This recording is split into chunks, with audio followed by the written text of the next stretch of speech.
त्याच्या प्रकाशामध्ये आणलेल्या आहेत. त्या आपण प्रत्येक जण आपले नेत्र बंद करूया आणि आपण पूर्णपणे लक्ष त्या जिवंत देवाकडे केंद्रित करूया. तो राजांचा राजा, तो प्रभूंचा प्रभू, ज्याने स्वतःचा पुत्र आपण न ठेवता आपल्यासाठी संपूर्ण मानवजातीसाठी या जगामध्ये पाठवला. आपण गीत गाऊया, शून्य से लेकर तूने मुझे रच दिया अपने ही रूप में.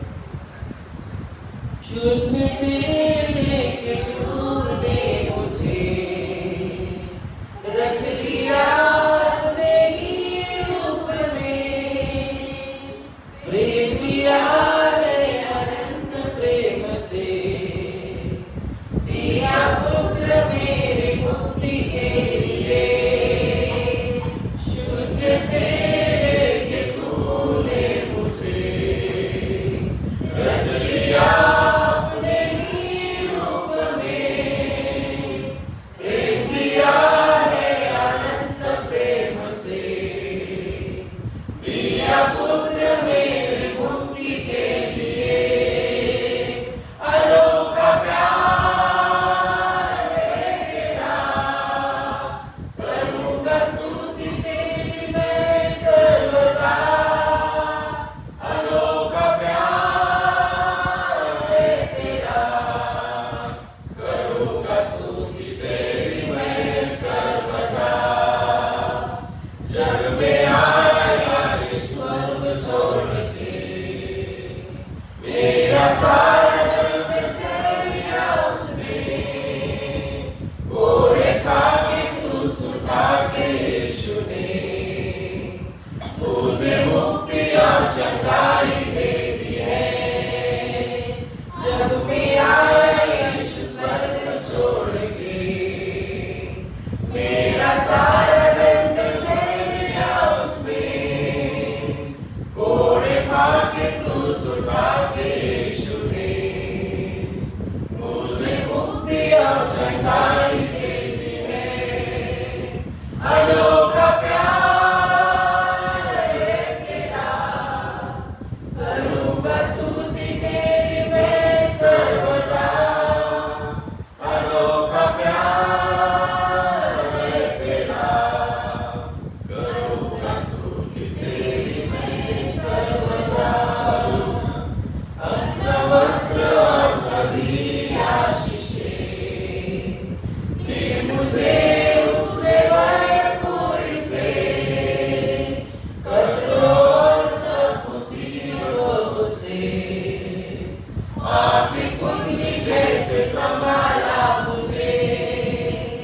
अन्न वस्त्र और सभी आशीषें दी मुझे उसने भरपूरी से. कठोर सब मुसीबतों से आपकी पुतली जैसे संभाला मुझे. अनोखा प्यार है तेरा, करूँगा स्तुति तेरी मैं सर्वदा. अनोखा प्यार है तेरा, करूँगा स्तुति तेरी मैं सर्वदा. परमेश्वराने आमच्या फार अत्यंत प्रेम केलेलं आहे. इतकं प्रेम केले की त्याने आपला एक होता पुत्र आमच्यासाठी दिला आणि म्हणूनच आमच्या मुखामधून त्याची स्तुती आणि आराधना बाहेर निघते, यासाठी की आमच्या ओठांच्याद्वारे येणारा प्रत्येक शब्द हा देवाचा गौरव करणारा असावा.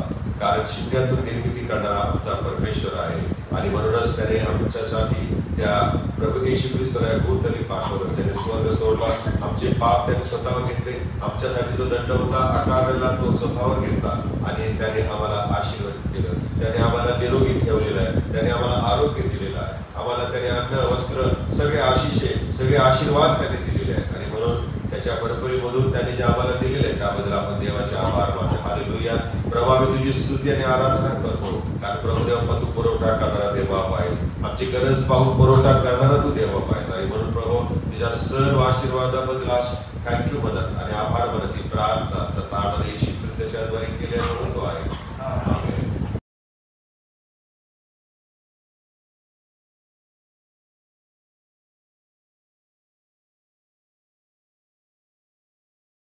Praise the Lord. आता आपण स्तोत्र 128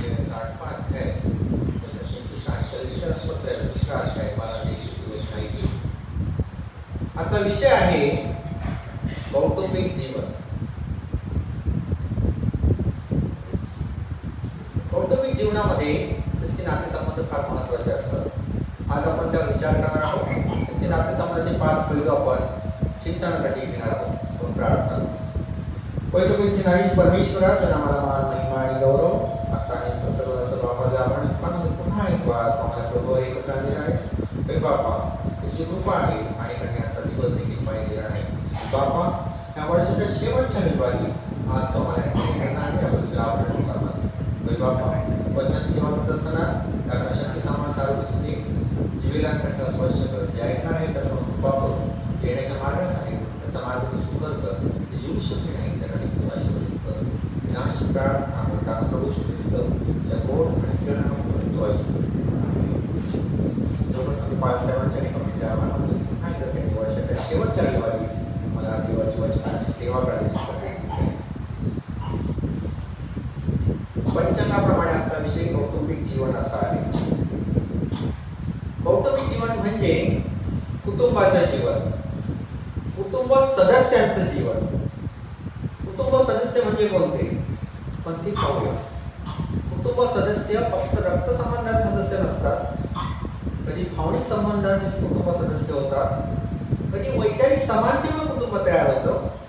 कधी सामाजिक जाणीवेतून निर्माण झालेलं कुटुंब असतं. फक्त रक्ताचे संबंध हे कुटुंब असू शकत नाही. आपल्या भारताची संस्कृती आहे की वसुधैव कुटुंबकम म्हणजे सर्व जग हे कुटुंब आहे. फक्त माझी मुलं, मी जन्माला घातलेली मुलं, माझी पत्नी, लग्न केलेली आणि मी हे कुटुंब नाही. तर ज्याच्याशी आपले विचार, ज्याच्याशी आपलं नातं, त्याच्याशी आपली वैचारिक समानता, त्याच्याशी आपली सामाजिक जाणीव ही समान स्तरावर असते ते कुटुंब आहे. म्हणून भारतात सांगितलेलं आहे वसुधैव कुटुंबकम. आपल्या जीवनामध्ये पुष्कळ समस्या निर्माण होतात आणि कधी कधी समस्या विकोपाला जातात. पण कुठेतरी या समस्यांचे कारण आपल्या नातेसंबंधात बिघाड झालेला असतो. म्हणून आपण जीवनात सुख अनुभवत असतो. जर तुम्ही अंतःकरणात आपल्या डोकून पाहिलं ना तर 70 ते 80% पाप हे नातेसंबंधातील बिघाडामुळे झालेलं असतं. नातेसंबंध निकोप कसे ठेवता येईल, नातेसंबंध निरामय कसे बनवता येईल याच्या 5 वैशिष्ट्यावर आज आपण चिंतन करणार आहोत. नातेसंबंध जोपासणं हे काही साधं काम नाही. पण कुटुंबामध्ये नातेसंबंध जोपासणं हे फार महत्वाचं आहे. आणि त्यातून संस्कार घडत असतात, संस्कृती वाढीला लागत असते, कौटुंबिक वात्सल्य मुलांना मिळत असतं. पण कुटुंबातील नातेसंबंध हे फार महत्वाचे आहे. आज आपण 5 गुणवैशिष्ट्यावर चिंतन निर्माण करणार आहोत. हे 5 पैलू किंवा 5 वैशिष्ट्य आपण पाहणार आहोत. या 5 गुणवैशिष्ट्यामध्ये पहिला गुण आहे प्रीती, दुसरा आहे क्षमा, तिसरी आहे शुद्धता, चौथा आहे त्याग आणि 5वा आहे आनंद. हे 5 गुण कुटुंबाच्या जीवनामध्ये फार महत्त्वाचे असतात. पण मी आज वेळेअभावी 4 गुणवैशिष्ट्यावर चिंतन करणार आहे. कारण जर पुन्हा मला कधी वेळ मिळाला तरी आनंद या विषयावर पुन्हा एकदा मी बोलेन. आज आपण 4 गुणवैशिष्ट्यावर चिंतन करत आहोत. प्रीती, क्षमा, शुद्धता आणि त्याग हे कुटुंबाचे 4 गुणवैशिष्ट्य महत्त्वाचे आहेत. पहिला गुणवैशिष्ट्य म्हणजे प्रीती. कौटुंबिक जीवनात प्रीती ही फार महत्त्वाची आहे. प्रेम फार महत्त्वाचं आहे. प्रेमावरच आधारित कुटुंब असतं. योहान वर्तमानाचा 15वा अध्याय 12 वचनात प्रभू ख्रिस्ताने सांगितलं आहे, आपल्या मुखाने त्यांनी सांगितलं आहे, जशी मी तुम्हाला प्रीती केली तशी तुम्ही एकमेकांवर प्रीती करा अशी माझी आज्ञा आहे. अपेक्षा नाही, आज्ञा आहे, कमांड आहे. ती काय? जशी मी तुम्हाला प्रीती केली तशी तुम्ही एकमेकांवर प्रीती करा अशी माझी आज्ञा आहे. आपण 10 आज्ञा लक्षात ठेवतो, नव्या करारात 2 आज्ञा लक्षात ठेवतो. ही पण फार महत्त्वाची आज्ञा आहे की जशी मी तुम्हाला प्रीती केली तशी तुम्ही एकमेकांवर प्रीती करा. कुटुंबामध्ये प्रीती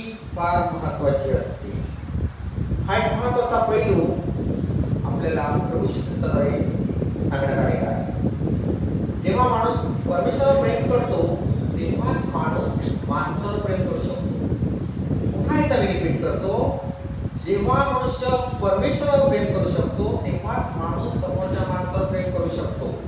आणि संपूर्ण प्रेम हे परमेश्वरापासून आहे. परमेश्वर माणसावर पूर्ण प्रेम करतो. एक भाषेमध्ये परमेश्वराचं मानवावर प्रेम याकरता एक विशेष शब्द आहे आगापे प्रेम. आगापे प्रेम हा आगापे हा वेगळा शब्द आहे, पण आगापे याचा अर्थ मरेपर्यंत प्रेम, आगापे याचा अर्थ शेवटपर्यंत प्रेम, आगापे याचा अर्थ अमर्याद प्रेम. प्रभू श्री ख्रिस्ताने सर्व मानव जातीवर तुम्हा आणि माझ्यावर आगापे प्रेम केले आहे. आणि त्याने हे सांगितले, जशी मी तुम्हाला प्रीती केली तशी तुम्ही एकमेकावर प्रीती करा. म्हणजे काय करा? आगापे प्रेम, मरेपर्यंत प्रेम करा.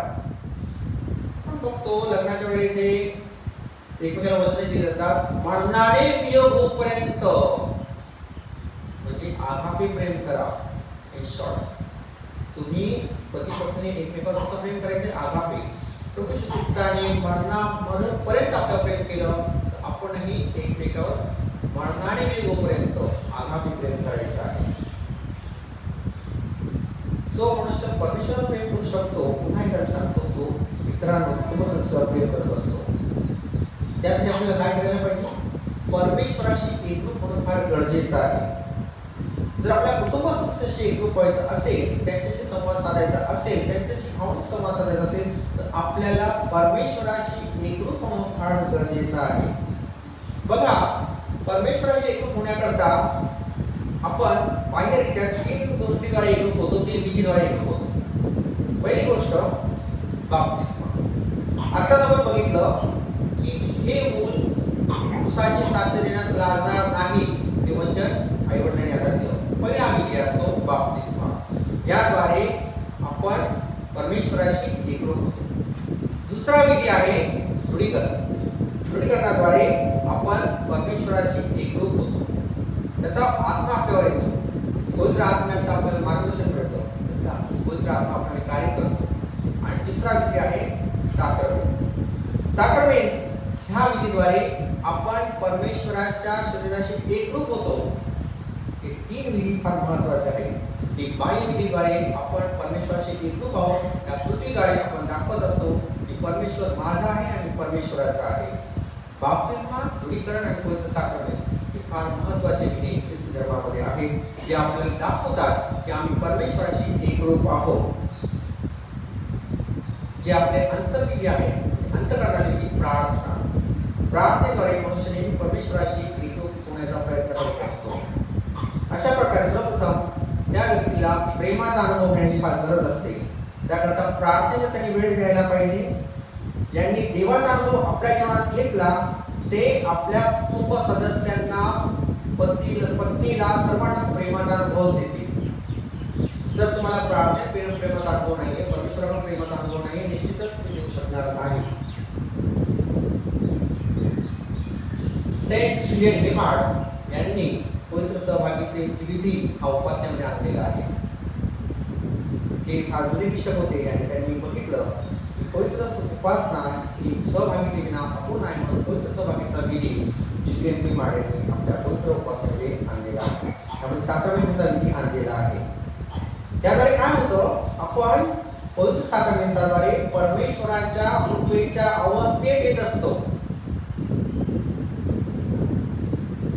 म्हणजे वारंवार साक्रमेंट घेण्याने, आपण पाप विमोचन केल्याने आपण वारंवार परमेश्वराच्या कृपेच्या अवस्थेचा अनुभव घेतो. आणि तो अनुभव घेण्यासाठी आपण येत असतो. जेव्हा आपण परमेश्वराचा कृपेचा अनुभव घेतो, तेव्हा इथून जाऊन आपण घरामध्ये देखील तो अनुभव इतरांना देऊ शकतो.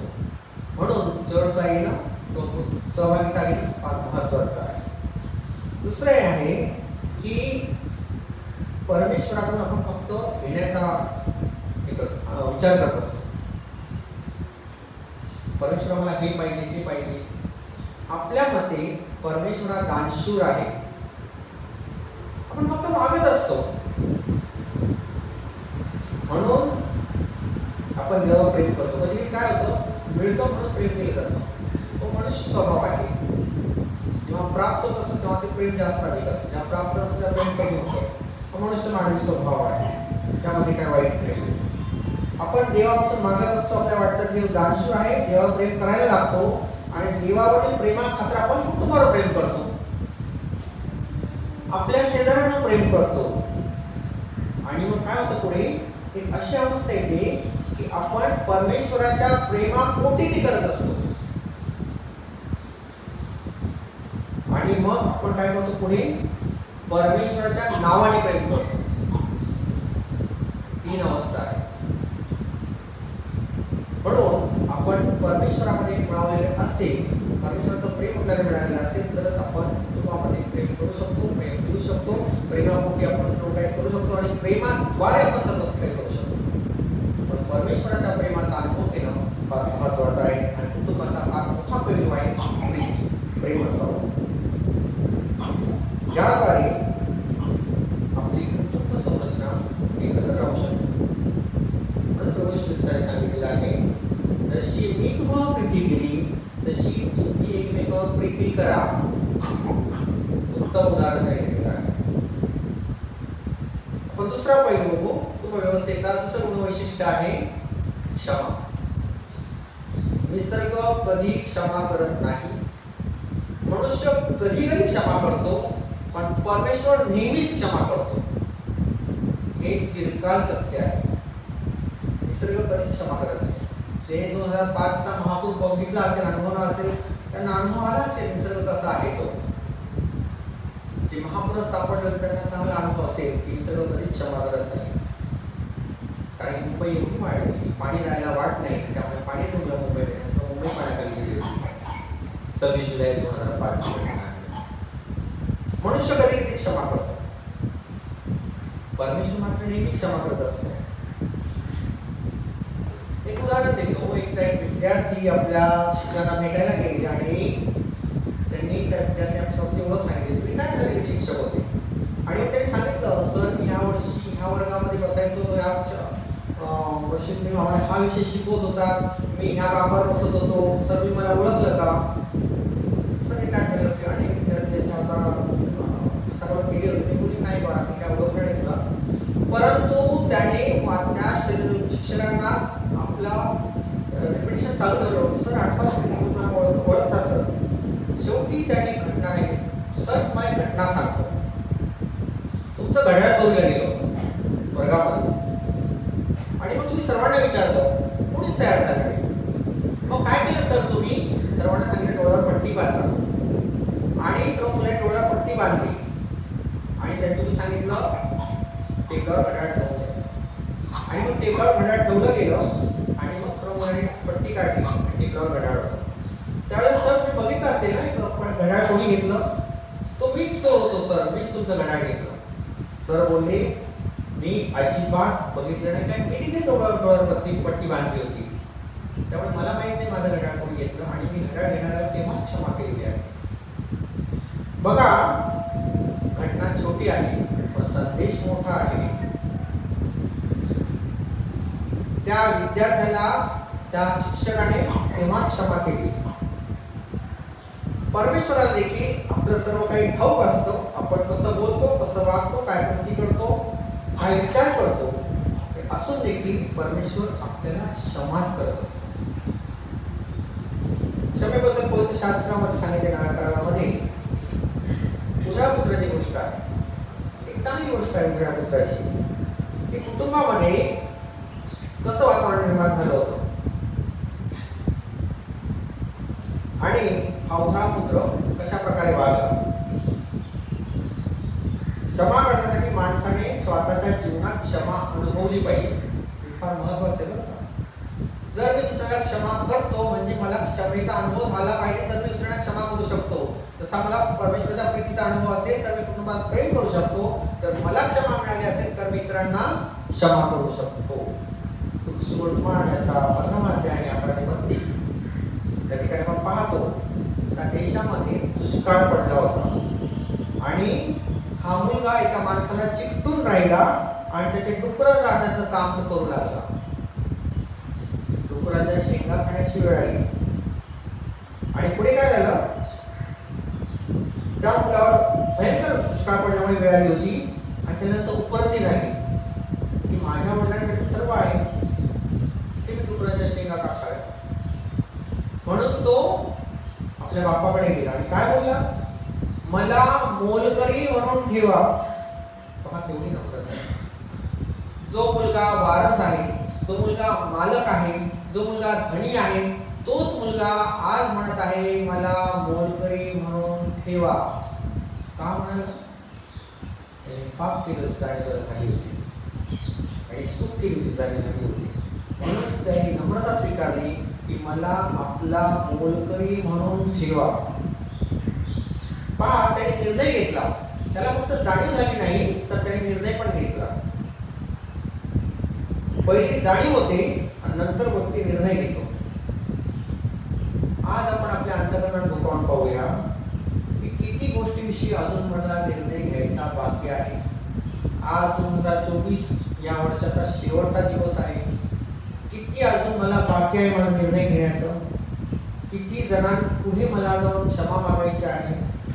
किती जणांकडे मला अनेक बाबीबद्दल क्षमा मागायची आहे. किती जणांना मला क्षमा करायची आहे.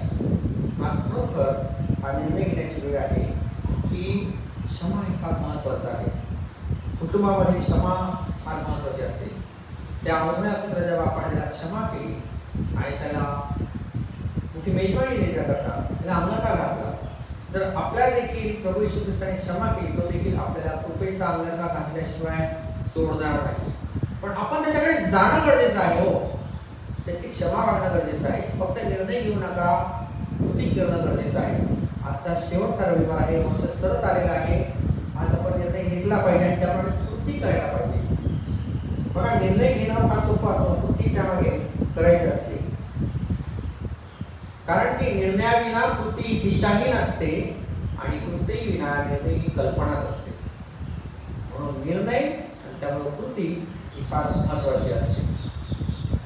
जर तुम्ही आज कृती केली तर परमेश्वर नक्कीच तुमच्यावर कृपेचा अंगठा घातल्याशिवाय राहणार नाही. माणूस कुटुंबात क्षमा करतो, ही कृती तो करतो. क्षमा मागणी ही देखील कृती आहे आणि ज्यावेळेला आपण एखाद्याला क्षमा करतो त्यावेळेला आपल्या कुटुंबात आनंद उत्सव होतो. कधी कधी मी पाहतो, ऐकतो समाजसेवक असल्यामुळे की अनेक घरातले मुलं प्रेम गोळा निघून जातात. कुटुंबामध्ये त्यांचा क्लेश, कलह होतो, क्लेश निर्माण होतात, त्यामुळे मुलं निघून जातात. पण कालांतराने एक दोन वर्षानंतर पुन्हा ते मुलं येतात आणि ते क्षमा मागतात आणि आईवडील त्यांना क्षमा करतात आणि पुन्हा ते कुटुंब आनंदी होतं. छान गोष्ट आहे की ती मुलगी किंवा मुलगा काही कारणाने, प्रेम विवाह केल्या कारणाने, इतर कारणाने कुटुंबापासून विभक्त झालेले आहेत. यांनी देखील त्यांना घालून दिलेलं आहे. पण ज्यावेळेस ते क्षमा मागतात आणि मोठ्या मनाने क्षमा करतात तेव्हा ते कुटुंब पुन्हा एकत्र होतं. असं कुटुंब फार महत्त्वाचं असतं. हे कुटुंब टिकणारं कुटुंब असतं. आज आपण जीवनात आपलं डोकून पाहायचं आहे की आपण कशा प्रकारे कुटुंबामध्ये आज्ञाभंग केलेला आहे. आपण अनेक प्रकारे आज्ञाभंग करतो. स्वार्थामुळे, जैनबाईमुळे, फुटीमुळे, अनेक गोष्टीमुळे आपण कुटुंबामध्ये काय करतो, आपल्या स्वतः स्वार्थ साधण्यासाठी आज्ञाभंग करतो आणि आपल्याला पापी जीवनाची सवय लागते आणि आपण काय करतो, तर पापी जीवनाकडे ओढले जात असतो. आपल्या आईवडिलांचे संस्कार, आईवडिलांचं बोलणं हे असं वाटतं ओल्ड फॅशन, आउटडेटेड. पुष्कळ आम्ही ऐकतो हे आता जुन्या पिढीचे लोक आहेत, हे आता जनरेशन गॅप आहे, भारतीय असंच चाललं आहे. आणि काय करतात ते कुटुंबाच्या वडीलधाऱ्यांचा अवहेर करतात. तोंडापुढे हो बोलतात, मनातून मात्र त्याचा अवहेर करत असतात. एक प्रकारे आपण त्याचा अपमान करत असतो. मनात द्वेष असतो, तोंडापुढे तोंड पूजेपणा करत असतो. ह्या गोष्टीमुळे काय होतं, कुटुंबामध्ये कलह निर्माण होतो. कधीतरी त्या द्वेषाला वाचा फुटते आणि क्लेश निर्माण होतो कुटुंबामध्ये. त्याकरता हे होण्याआधीच आपण एकमेकाला क्षमेची सवय लावली पाहिजे. क्षमा निर्माण झाली तर कुटुंब ऑटोमॅटिक तयार होतं. कुटुंबात क्षमा हा महत्त्वाचा गुण आहे, आपण लक्षात घेतलं पाहिजे. प्रभू येशू ख्रिस्ताने देखील आपल्याला क्षमाच केलेली आहे. आपण जर ख्रिस्ती आहोत तर आपण क्षमेचा गुण आपल्यामध्ये असणं गरजेचं आहे. तर आपलं कुटुंब एक चांगलं कुटुंब राहू शकतं. आणि त्या क्षमेचा आदर्श प्रभू येशू ख्रिस्ताने सांगितलेल्या व्यवस्थापन, बापांना क्षमा कर, ते काय करतात हे समजत नाही. कुटुंबात देखील आपण एकमेकाला क्षमा केली तर आपल्याला देखील तारणाचा अनुभव आज मिळालेला आहे. त्याच्या क्षमेद्वारे आपण आज तारण मिळू शकतो. तिसरा वैशिष्ट्य आहे कुटुंबाचं शुद्धता. फार महत्वाचं आहे शुद्धता. कौटुंबिक जीवनामध्ये शुद्धता महत्वाची असते. शुद्धता हे जीवनाचं एक गुणवैशिष्ट्य आहे कौटुंबिक जीवनाचं. शुभवर्तमानाचा 5वा अध्याय 27-30 यामध्ये शुद्धतेविषयी सांगितलेलं आहे. आपण बघितलं की प्रीती आहे, क्षमा आहे कुटुंबामध्ये, आणि आता शुद्धता महत्वाची असते. ती कशी महत्वाची असते? बिशप बेंटिक यांनी सांगितलं की एलिया संदेष्टा अग्निरथावर बसून स्वर्गात चढला. एलिया संदेष्टा अग्निरथावर बसून स्वर्गात चढला. म्हणजे माणसाला स्वर्गात जायचं असेल तर त्या माणसाला शुद्धतेचा अग्निरथ घेतला पाहिजे. परमेश्वराने तो आपल्याला अग्निरथ दिलेला आहे, पण तो शुद्धतेचा अग्निरथ आपण घेतला तर आपण स्वर्गात जाऊ शकतो. नातेसंबंधामध्ये बिघाड होतो. बरेच असं होतं की कधी कधी आपल्याला लक्षात येत नाही की या बिघाडाला आपली अशुद्धता कारण ठरते. अशुद्धता शब्द आपल्याला वाटतं की फक्त शारीरिकदृष्ट्या अशुद्धता, लैंगिकदृष्ट्या अशुद्धता, परंतु अशुद्धता ही 2 प्रकारे नाही. अशुद्धतेचे 7 प्रकार आहेत. ह्या 7 वेगवेगळ्या पायऱ्या आहेत, 7 वेगवेगळ्या उपरती आहेत. ही अशुद्धता कशा प्रकारे असते माणसाच्या जीवनामध्ये? मेंदूची अशुद्धता, दृष्टीची अशुद्धता, ओठांची अशुद्धता, अंतःकरणाची अशुद्धता, हेतूची अशुद्धता आणि सर्वात शेवटी वैवाहिक जीवनातली अशुद्धता. या 7 अशुद्धतेमुळे माणसाचं कौटुंबिक जीवन कलुषित होतं. आपल्याला हे सहज वाटतं की कौटुंबिक प्रॉब्लेम का निर्माण होतात?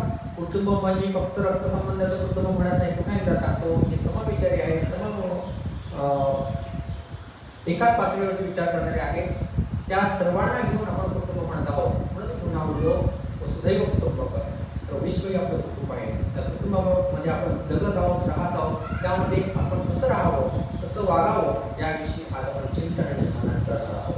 त्यासाठी पहिला 3रं गुणवैशिष्ट्य आहे अशुद्धता. 7 अशुद्धतेचे पायऱ्या आहेत. मेंदूची अशुद्धता, दृष्टीची अशुद्धता, ओठांची अशुद्धता, हृदयाची अशुद्धता, हेतूची अशुद्धता आणि वैवाहिक जीवनाची अशुद्धता. 6 पायऱ्या आपण पाहणार आहोत. पहा, पहिलं आपण पाहणार आहोत मेंदूची अशुद्धता. माणसाची कल्पनाशक्ती, स्मरणशक्ती सर्व याचं उगम काय आहे? मेंदू. माणसाचा मेंदू आहे ना फार चालत असतो आजकाल. म्हणजे आपण कल्पना करू शकत नाही पुढच्या मेंदूमध्ये काय चाललेलं आहे. परंतु यातून जे बाहेर पडतं ना त्यामुळे व्यक्ती अशुद्ध होत असतो. म्हणून प्रभू येशू ख्रिस्त काय बोललं? जे आत बाहेर जाते त्यातून व्यक्ती अशुद्ध होत नाही, त्याचे आतून बाहेर जाते. म्हणजे आपण जे बोलतो, जे वागतो त्याने व्यक्ती अशुद्ध होतो. खाण्यापिण्याने अशुद्ध होत नाही. मांसाहार घ्या, शाकाहार घ्या, कुठलाही आहार घ्या तुम्ही, त्याने व्यक्ती अशुद्ध होत नाही. परंतु आपलं वागणं, आपलं बोलणं याद्वारे मनुष्य अशुद्ध होतो आणि त्यामुळे कौटुंबिक अशांतता निर्माण होते. आणि हे कुठून येतं? मेंदूमधून येतं. आपल्याला हे फार महत्वाचं आहे, आपण ते सांभाळलं पाहिजे. दुसरं आहे डोळ्याची शुद्धता. डोळ्याची शुद्धता फार महत्वाची आहे. प्रभू येशू ख्रिस्ताने सांगितलं आहे तुझा डोळा हा तुझ्या जीवना शरीराचा दिवा आहे. तो डोळा जर निर्दोष असेल तर संपूर्ण शरीर प्रकाशमान होईल. जर डोळा सदोष असेल तर तो सर्व शरीर अंधकार आहे. अगदी स्पष्ट शिक्षण सांगितलेलं आहे. डोळा हा फार महत्वाचा आहे. त्या ठिकाणी डोळा म्हणजे फक्त हा आपला नैसर्गिक डोळा नाही, तर दृष्टी महत्वाची आहे. दृष्टी, प्रभू येशू ख्रिस्ताने सांगितलं की तुम्ही एखाद्याकडे कामेच्छेने बघितलं तरी देखील तुम्ही व्यभिचार केलाच आहे. आपली दृष्टी महत्वाची आहे बघण्याची. आजकाल काय आहे माहिती आहे का? What ever is possible is permissible. अगदी सोपं. What ever is possible is permissible. म्हणजे जे काही शक्य आहे ते परमिसिबल आहे. पहा, आजकाल टीव्ही आहे, मोबाईल आहे, इंटरनेट आहे, लॅपटॉप आहे, कॉम्प्युटर आहे, सर्व काही उपलब्ध आहे. आपण ह्या इंटरनेटच्या मोठ्या सागरामध्ये असतो आणि ह्यामध्ये बरेच काही चित्र आपण पाहत असतो, बरेच काही फिल्म बघत असतो. आणि ते काय असतं? डोळ्याने पाहत असतो आपण. ते काय आपण तोंडाने पाहत नाही, कानाने पाहत नाही, डोळे जे बघत असतात. डोळे काय करत असतात? डोळे जे बघतात त्याचा संदेश मेंदूकडे येतात आणि मेंदू काय करतो ती कृती करण्याला आपल्या शरीराला भाग पाडत असतो. म्हणजे डोळे फार महत्वाचा अवयव आहे ज्याद्वारे माणसाचं पाप होण्यास माणूस उद्दीपित होतो. पाप करण्यासाठी तिला प्रेरणा मिळते. पण तुम्ही कुठेही बघा तुम्ही की न बघता व्यक्ती काही करू शकत नाही. जर मी एखादं सांगितलं की एखादी व्यक्ती खूप सुंदर आहे पण जर मी बघितलंच नाही मला सुंदर समजूच शकणार नाही. पण डोळे दृष्टी फार महत्वाची. आपली दृष्टी कशी आहे यावर आपलं कौटुंबिक सुख अवलंबून आहे. दृष्टी फार महत्वाची. तुम्ही चांगल्या दृष्टी शुद्ध दृष्टीने वागत असाल राहत असाल तर तुमचं कौटुंबिक जीवन शुद्ध असेल. फार महत्वाचं आहे. ओठांची शुद्धता. तिसरं आहे ओठांची शुद्धता म्हणजे ओठातून बाहेर पडणारे शब्द. याकोबाचं पत्र त्याच्यात संपूर्णपणे जिभेच्या शुद्धतेवर आहे. जिभेकडून 9 पाप होत असतात. 9 प्रकारची पाप याकोबाच्या पत्रामध्ये सांगितलेली आहे. कुरकुर करणे, खोटे बोलणे, दोष देणे, रागाने बोलणे, निंदा करणे, चोखीचा हानी करणे, अपशब्द बोलणे, शिवीगाळ करणे, अश्लील शब्द उच्चारणे, भांडण करणे, एवढंच कशाला आत्मस्तुती करणे ही देखील ओठांची अशुद्धता आहे. वादविवाद करणे म्हणजे काय की ही सगळी जिभेची अशुद्धता जर आपण केली तर आपलं कौटुंबिक जीवन हे सुखी होणार नाही, ती कलुषित होणार आहे. पण जिभेची शुद्धता फार महत्त्वाची असते. आपले कौटुंबिक नातेसंबंध जोपासना करता जिभेची शुद्धता फार महत्त्वाची असते. कधी कधी मी ऐकतो काही जण सांगतात की डोक्यात बरोबर जिभेत साखर पाहिजे तरच माणूस जगामध्ये जगू शकतो. जिभेत साखर असावी पण कपटी जीवन नसावी. हे फार महत्त्वाचं आहे. आपण मेंदूची शुद्धता बघितली, डोळ्याची शुद्धता बघितली, ओठांची शुद्धता पाहिली, अंतःकरणाची शुद्धता आहे, नेहमीची शुद्धता आहे. त्याविषयी पुन्हा कधी मला वेळ मिळाला त्याविषयी मी जरूर बोलेन. अंतःकरणाची शुद्धता काय असते आणि व्यक्तीच्या हेतूची शुद्धता कशी असते, याद्वारे काय परिणाम होतात, जेव्हा मला परफेक्टला पुन्हा एकदा संधी दिली त्यावेळेला मी नक्की बोलेन. आपण पुढच्या शुद्धतेकडे जाऊया. वैवाहिक जीवनातील शुद्धता फार महत्वाची. बांद्र्याला फॅमिली कोर्ट आहे आणि त्या फॅमिली कोर्टमध्ये मी तिथे तो काही वर्ष 2098-99 तेव्हा जास्त फॅमिली घटस्फोटासाठी येतात तर ख्रिस्ती समाजाचे प्रकरण येतात. सर्वात जास्त कौटुंबिक घटस्फोटाचे प्रकरण कोर्टामध्ये प्रलंबित आहे. सर्वात जास्त ख्रिस्ती समाजाचे आहे. मला ते बघून फार वाईट वाटतं. परमेश्वर प्रीती करा, सहनशील राहा आणि आपले 1 वर्षात 2 वर्षात 3 वर्षात घटस्फोटाचे अपेक्षा येत असतो. अगदी क्षुल्लक कारण असतं. गरम पाणी दिलं नाही, ऐकलं नाही, भेटला नाही, बोललं असे क्षुल्लक पण घटस्फोट पाहिजे. वैवाहिक जीवनात शुद्धता फार महत्वाची असते. आपल्याला सुद्धा पौराणिक सांगितलेलं आहे अंथरूण निर्दोष असावे. फार महत्वाचं आहे. पती पत्नीच्या नातेसंबंध निर्दोष असावे. ख्रिस्ती मंडळी, ख्रिस्ती चर्च कधी विवाहपूर्व आणि विवाह बाह्य संबंधाला मान्यता देत नाही. आपल्याकडे विवाहपूर्व आणि विवाह बाह्य संबंध हे अनैतिक मानले जातात आणि इतर समाजामध्ये देखील आहे. मी असं म्हणत नाही फक्त ख्रिस्ती समाजात आहे. मी कुठल्याही समाजाचा विवाह बाह्य संबंध कोणी मला स्वीकारणार नाही. ख्रिस्ती मंडळी कधीच परवानगी देत नाही. म्हणून करिंथास पहिली पत्र याचा 6वा अध्याय 12 ते 20 आणि थेसलोनिकस पत्र याचा पहिले पत्र 4था अध्याय 3 ते 8 वचने तुम्ही मार्गाने वाचा. यामध्ये आपल्या पवित्र जीवनाचा पूर्ण कार्यक्रम दिलेला आहे. तुम्ही घरी जाऊन नक्कीच वाचा. आहे अगदी 3 ते 9 वचन आहेत थेसलोनिकस पहिली पत्र याचा 4था अध्याय. आणि खरोखर हे आपण समजून घेतलं पाहिजे की कौटुंबिक जीवन चांगलं ठेवण्यात त्यामुळे वैवाहिक जीवनात शुद्धता असणं फार महत्त्वाचं आहे. अनेक कुटुंब ताटत होते कशामुळे वैवाहिक जीवनामध्ये शुद्धता नसते, फाटाफूट होते, घटस्फोट होते. का होतं? वैवाहिक जीवनामध्ये निर्दोषता नसते. त्याबद्दल मी जास्त बोलायला नको, पण तुम्ही समजू शकता की आपलं कौटुंबिक जीवनामध्ये हा एक फार महत्त्वाचा पैलू आहे. तिसरा आहे, चौथा आहे त्याग. त्यागावर कुटुंब आधारित असतं, उभं असतं. जर तुमच्यात काही त्यागाची भावना नसेल तर कुटुंब केव्हाच खाली कोसळू शकतं. बघा, एक पिढी दुसऱ्याच्या खांद्यावर उभी असते. आपल्या पूर्वजांनी ते कावड कष्ट केली, पूर्वजांनी ते ठेवलं म्हणून आपल्याला चर्च मिळालं. हे चर्च काही लोकांनी निर्माण केलं. त्यांनी फर्निचर, हे बाकडे, त्या पडदे, त्या वास्तू, चांदीचे कप, ही वेदी, हे पडदे, धगे सगळे असेच ठेवून गेले. ती जागा एवढी मोठी, ती फुकट ठेवून गेली आपल्याला. म्हणून आज आपण या ठिकाणी शांतपणे बसतो, उपासना करतो आणि आज 86 वर्ष झालं आहोत. कमी नाही हो, 86 वर्ष. का?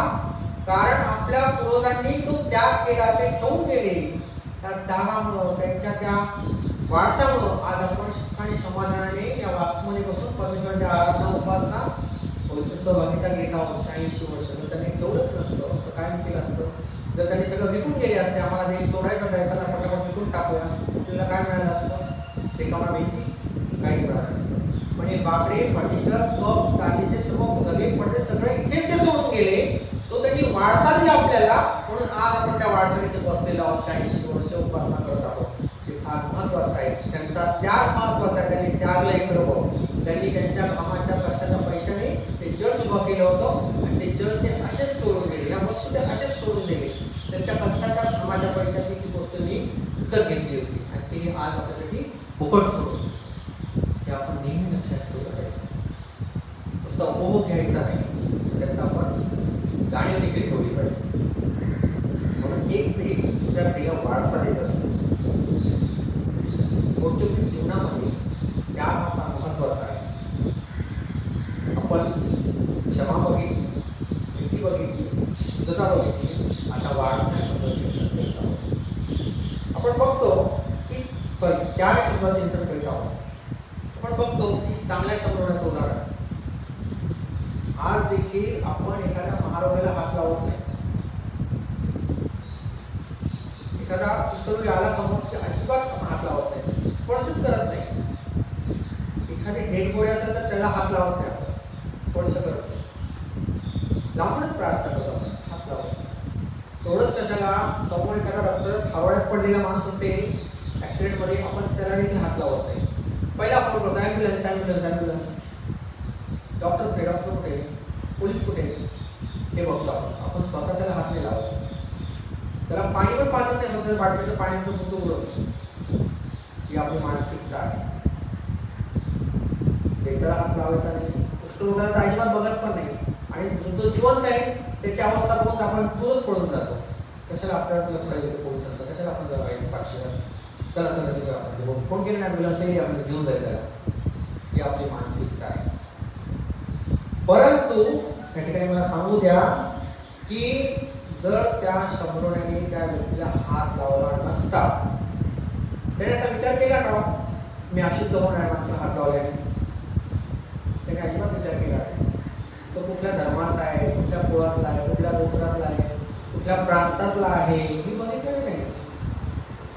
म्हणूनच त्याला चांगला शब्द उगाच कोणी कोणाला चांगलं म्हणत नाही. कारण त्याने त्याचा त्याग दाखवला. त्याने स्वतःच्या वेदना विसरला जातो आणि दुसऱ्याच्या चेहऱ्यावर हसू फुलवण्याकरता तो चांगला शब्द ठरला. त्याने त्या दुखायला उचललं, त्याने जवळ घेतलं, घेऊन गेला, त्याच्या पट्ट्या बांधल्या, तुतार शाळेत त्याला ठेवलं, त्याच्या तुतारच्या मालकाला सांगितलं की पुन्हा येणार आहे. किती मोठं त्याने काम केलेलं आहे. हा सोपी गोष्ट असेल, काय पैसे लागत नाही जास्त, पण ते देखील माणूस करत नाही. कारण का? त्यागाची भावना लागते की आज माझ्या वेळेचा मी त्याग केला पाहिजे व्यक्तीला मदत करण्यासाठी. आज मी माझा त्याग केला पाहिजे ह्या व्यक्तीला जेवण घरात घालण्यासाठी. ती त्यागाची भावना असेल तरच आपण इतरांना मदत करू शकतो. प्रभू श्री तेच सांगत आहे, ज्याला माझा शिष्य व्हायचा आहे त्याने प्रथम आत्मत्याग करावा, म्हणजे काय, स्वनाकार करावा, मगच माझं शिष्य व्हावं. हिंदीमध्ये असं म्हटलं जातं तुझ पाणी केली पुन्हा पडतं. कधी कधी आपल्याला झोपेचा त्याग करावा लागतो, वेळेचा त्याग करावा लागतो, पैशाचा त्याग करावा लागतो. ज्या इथे माता बसल्या त्यांना माहिती असेल लहान मुलं सांभाळताना कसा रात्रीचा झोपेचा त्याग करावा लागतो. पण कधी ती आई कौतुक करत नाही 10 माणसामध्ये की हा जन्माला घालणार माझ्या झोपेचा खोबरं झालं. पण ते आनंदाने सांगत असते रात्रभर मी याच्यामध्ये झोपले नाही. त्यामध्ये तिचं वात्सल्य असतं, प्रेम असतं, त्यामध्ये कंप्लेंट नसते, त्यामध्ये द्वेष करत नसते. कारण त्या बाळाला वाढवायचं असतं. झोपेचा त्याग ही पण एक त्यागाचं प्रतीक आहे. तो त्याग केल्याशिवाय मूल वाढणार नाही. मूल रात्रभर वाढतं, आईला रात्रभर बनवलं ते बसावंच लागतं. असं सांगून चालत नाही, तर बाळाची झगडे असं होत नाही. तो त्याग ती करते, म्हणून आपण आज त्या ठिकाणी उभे आहोत. आपल्या आईने त्याग केलेला आहे म्हणून आपण जीवन देखील उभे आहोत. तर तिने त्याग केला नसता तर कदाचित आपण नसतो तिथे. म्हणून प्रत्येक वेळेला आपल्याला त्यागाची भावना असावी आणि इतरांचा त्याग देखील आपण लक्षात घेणं फार गरजेचं आहे. आपल्याला वेळेचाही त्याग करावा लागतो, आपल्या पैशाचाही त्याग करावा लागतो, कधी आपल्याला ज्ञानाचा, कला व कौशल्याचा, उदात्त गोष्टी करता त्याग करावा लागतो. काहीतरी नवीन उदात्त होण्याकरता आपल्याला कला व कौशल्याचा त्याग करावा लागतो, द्यावे लागतं. कौटुंबिक नातेसंबंधामध्ये देखील भाऊ बहीण, आई वडील, परस्पर जे कौटुंबिक नातेसंबंध त्यांना देखील एकमेकांसाठी त्याग करावा लागतो. अखेरच्या श्वासापर्यंत पती पत्नी एकमेकांना वचन देत असतात की श्वासापर्यंत जळून राहील, सोबत देईल. म्हणजे काय करायचं असतं? त्याग करायचा असतो. शेवटच्या श्वासापर्यंत मी ह्या पतीकरता माझा त्याग करणार, ह्या पतीकरता माझा मी जीवनाचा त्याग करणार, जे मला आवडतं, जे मला हवं असं वाटतं, पण ह्यांच्याकरता मी जर त्याग करणार आहे. भारतामध्ये खूप चांगली चांगली उदाहरणं आहेत तसे त्यागाची, की ज्या आपण पाहत होते त्यागावर ते कुटुंब उभं राहिलेलं आहे. आणि जे फक्त त्याग करतात कशासाठी? भीतीपोटी, पर्यायी म्हणून, भाग पडतो म्हणून त्याग करतात, कर्तव्य म्हणून त्याग करतात, तो त्याग नसतो. आणि ते कुटुंबीय उभं राहतात. त्याग हा प्रेमाने करायला पाहिजे. जर तुम्ही त्याग प्रेमाने केला तर ते कुटुंब चांगलं उभं राहतं. ते खडकावर उभारलेलं कुटुंब असते, फार महत्वाचं आहे. त्या कुटुंबाचा कधी सर्वनाश होत नाही. पण जे फक्त चैनी करता, मजे करता, गेट टुगेदर करता, हौशी करता, एन्जॉयमेंट करता, कुटुंबात येतात, ते कुटुंब कधी टिकत नाही. ते वाळूवर बांधलेल्या कुटुंबासारखं असतं. कुटुंबात ज्या ठिकाणी त्याग नाही त्या ठिकाणी कुटुंब जास्त काळ राहू शकत नाही. पण ज्या ठिकाणी कुटुंबात त्याग आहे त्या त्यागावर आलेलं कुटुंब हे वर्षानुवर्ष टिकतं. यशायाचा 42वा अध्याय, 49वा अध्याय, 50वा अध्याय, 52वा अध्याय, 53वा अध्याय घरी गेल्यावर वाचा. त्या ठिकाणी देवाच्या सेवकाचा दुःख सहन आणि त्याग याविषयी सांगितलेलं आहे. पुरुषविस्त वरस्तंभावर टांगलेला असताना देखील त्यांनी त्याग केलेला आहे. हे बाबा, मी आपला आत्मा तुझ्या सुटवतो. त्यांनी काय केलं? त्याने त्याग केला. तो स्वतः बोलला, मला जीवन घेण्याचा आणि देण्याचा अधिकार आहे. आणि त्याने ते दिलं. त्याने त्याग केला. कशासाठी केला? तुमच्या माझ्यासाठी केला. तुमचं माझं तारण व्हावं म्हणून केला. आपल्या बापासाठी त्याग केला. त्यांनी परमेश्वराची इच्छा पूर्ण केली आणि त्यांनी काय केलं? त्याग केला. त्याग ही भावना फार महत्वाची. चांगला आदर्श प्रभू ख्रिस्ताने आपल्या जीवनाद्वारे आपल्याला दाखवलेला आहे की बाबा, मी आपला आत्मा तुझ्या हाती सोपवतो. त्याने आपला आत्मा घेऊन त्या बापाच्या हाती सोपवून, परमेश्वराच्या सोबत आपल्याला तारण मिळालं, आपल्या सर्वांना जीवन मिळालेलं आहे. कुटुंबामध्ये देखील त्याग फार महत्वाचा आहे. त्याग करत असाल तर कुटुंब हे आनंदी जाऊ शकतो.